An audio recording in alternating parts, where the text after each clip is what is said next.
Il vient d'être récompensé au Swiss Award dans la catégorie économie. Le Tessinois polyglotte Bruno Giussani a toujours une longueur d'avance. Par exemple, en 1995, il y a 21 ans, alors que certains en France tapotent encore sur le Minitel, il lance lui le Webdo, le premier site d'information sur Internet en Suisse. Il est journaliste, entrepreneur, il réfléchit, il agit. Il signe même des chroniques dans le New York Times. Merci d'être avec nous, Bruno Giussani, en direct de Genève en Suisse. Vous Bonsoir. êtes le directeur européen des conférences TED. Alors je le disais, vous êtes le Suisse de l'année 2015 en matière d'économie. Qu'est-ce que ça vous fait au juste? C'était une bonne surprise et certainement une bonne façon pour commencer l'année. La Suisse est souvent citée en modèle en matière économique. Bruno Giussani, c'est un exemple à suivre? On parle beaucoup du modèle suisse, mais je ne crois pas trop au modèle, je crois plutôt aux recettes spécifiques. La Suisse est un pays qui s'est construit sans ressources naturelles. C'est un pays qui n'a pas de ressources naturelles du tout, sauf l'énergie hydroélectrique, et donc a dû créer au fil des siècles une économie d'un type différent, basée sur l'innovation industrielle, basée sur l'ouverture, basée sur la qualité du service, etc. Est-ce que c'est transposable ailleurs? Dans l'ensemble, je ne pense pas. Il y a certainement des choses en Suisse qui fonctionnent bien, d'autres qui fonctionnent moins bien. C'est un pays qui a aussi beaucoup de challenges devant lui. Peut-être qu'il y a des choses qui peuvent être intéressantes pour d'autres pays, oui.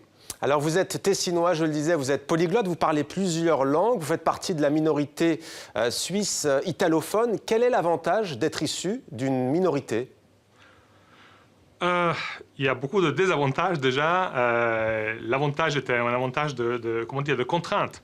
À l'époque, maintenant c'est plus le cas, mais à l'époque, il n'y avait pas d'université dans la région italophone de Suisse. Donc, ceux comme moi qui voulaient étudier à l'université devaient soit partir ailleurs en Suisse, soit ailleurs en Europe. Et nous sommes nombreux à l'avoir fait, ce qui fait qu'on a approché d'emblée d'autres langues, d'autres cultures, d'autres façons de regarder le monde.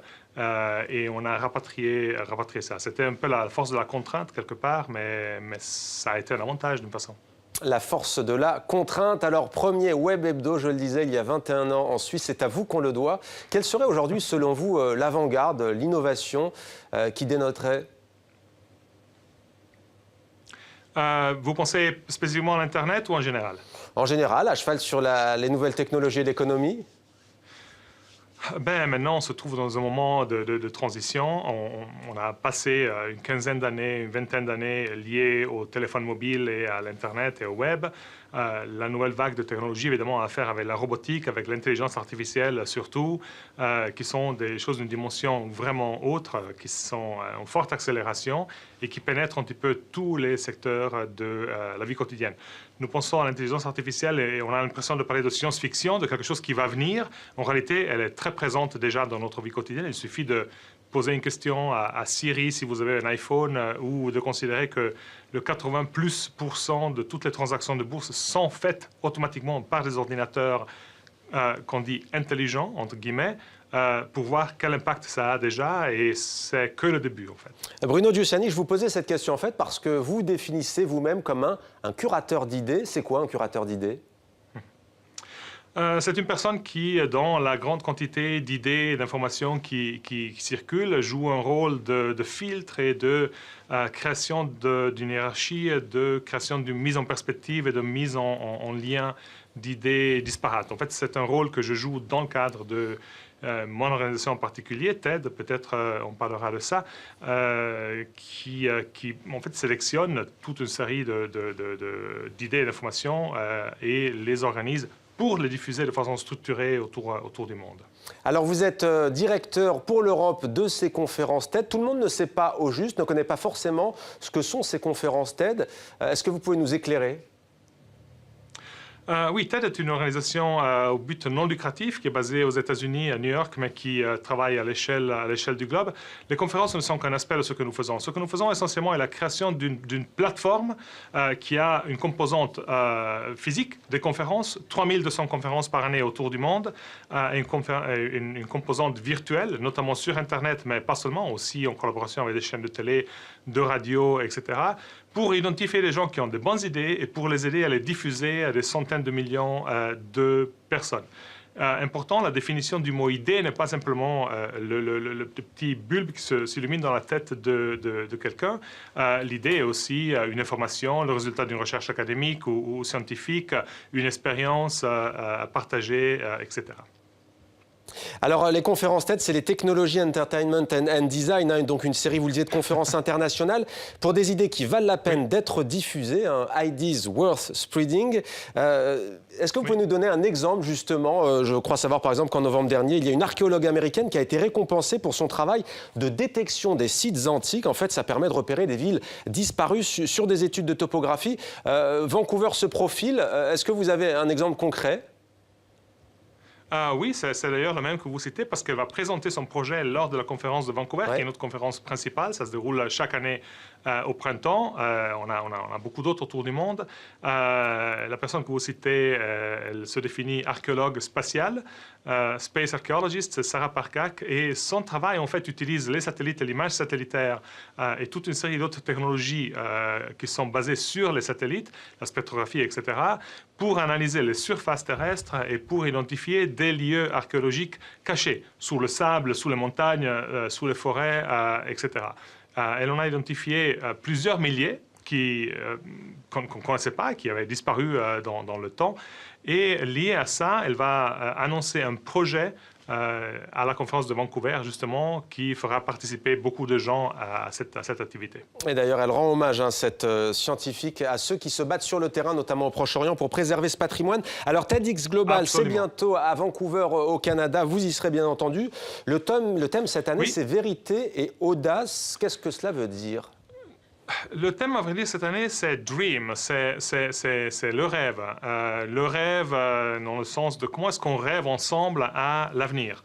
Comment est-ce qu'on comprend et analyse là où on est aujourd'hui et comment est-ce qu'on rêve. Donc, on a une certaine audace par rapport à imaginer notre avenir. Ça va occuper une centaine d'orateurs pendant une semaine.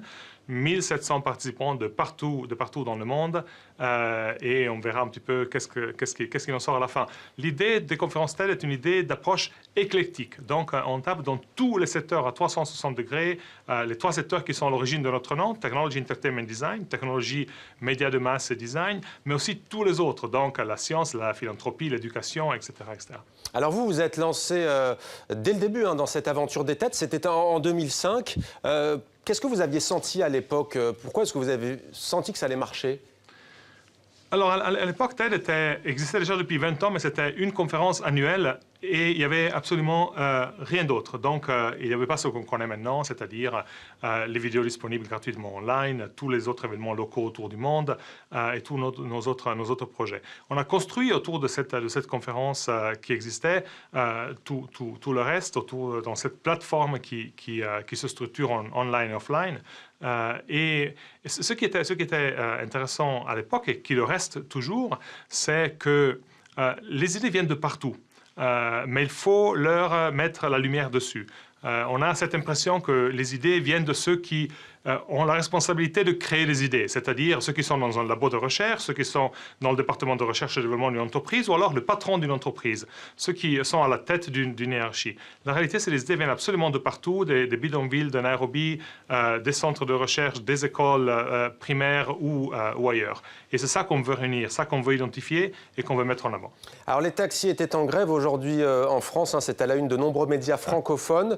Il y a un vrai débat entre ceux qui dénoncent comme les taxis une sorte d'ubérisation du monde et les autres qui sont tenants justement de cette alliance entre nouvelles technologies et économie.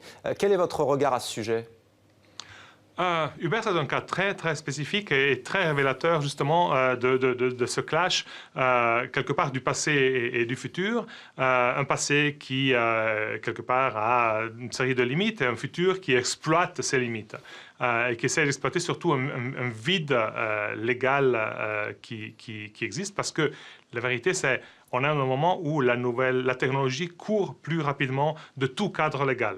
La politique et le législateur ne fait que courir après au développement technologique, essayer de les comprendre et de les régler a posteriori. Et ça, c'est la grande problématique. C'est évident pour tout le monde que il ne peut pas y avoir des concurrents qui ont des conditions et des contraintes différentes, comme les conducteurs de taxi d'un côté et les conducteurs d'Uber de l'autre. Donc il faut trouver un terrain d'entente, il faut trouver un terrain où, quelque part, on puisse jouer à armes égales. La technologie ne va pas être stoppée, ça c'est évident, mais cette création d'un terrain égal pour tout le monde doit être une priorité. Bruno Giussani, directeur Europe des conférences TED, merci d'avoir répondu à nos questions en direct de Genève, en Suisse. Merci à vous.